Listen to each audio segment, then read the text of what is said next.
Donald Trump recently criticized John McCain and called into question whether or not he should really be regarded as a war hero, seeing that he was captured.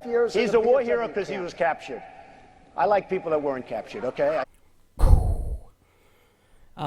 So McCain responded by saying, when Mr. Trump said that he prefers to be with people who are not captured, well, the great honor of my life was to serve in the company of heroes. I'm not a hero, but those who were my senior ranking officers, people like Colonel Bud Day, Congressional Medal of Honor winner, and those that inspired us to do things that we otherwise wouldn't have been capable of doing.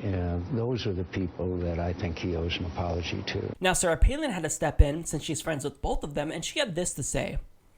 I have the good fortune of knowing both John McCain and Donald Trump. Well, Senator McCain dedicated his life to serving our country, and in my humble opinion, the sacrifices made by all ethical service members are heroic.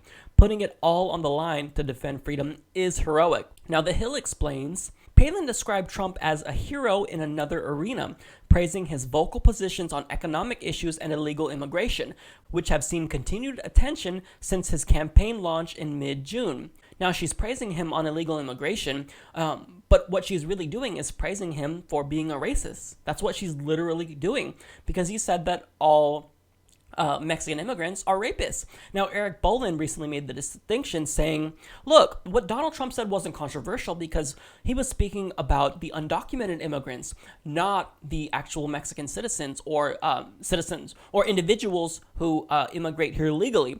But even if that was the case, even if he was just specifically referring to undocumented immigrants, that's still controversial. To call a whole group of people rapists, that's wrong, and you shouldn't do it. So now Sarah Palin concludes by saying, I leave politics of personal destruction to those on the left and lazy media lapdogs whose only takeaway from any debate is any salacious slip-ups, as if they've never wanted to restate something they've publicly uttered. Well, here's the thing, the slip-ups that you're speaking about, they're not really slip-ups. See, Republican policy positions are so controversial that if they aren't laced with doublespeak, or if they're not explained in an Orwellian manner, well then people will actually see them for what they really are, and you'll get backlash for that position. So when people realize that they are harmful, they're going to call you out. And so when you get called out, then you're going to have to backtrack. And this is what happened with Jeb Bush. As you all know, he recently said that Americans need to work longer, and then when he got called out for it, he said, no. What I was talking about was that Americans who want to work longer, who are working part-time, should be working more hours. Sure you were. I don't believe you, because you're clearly for the rich, so why would you even care about the middle class or the poor people?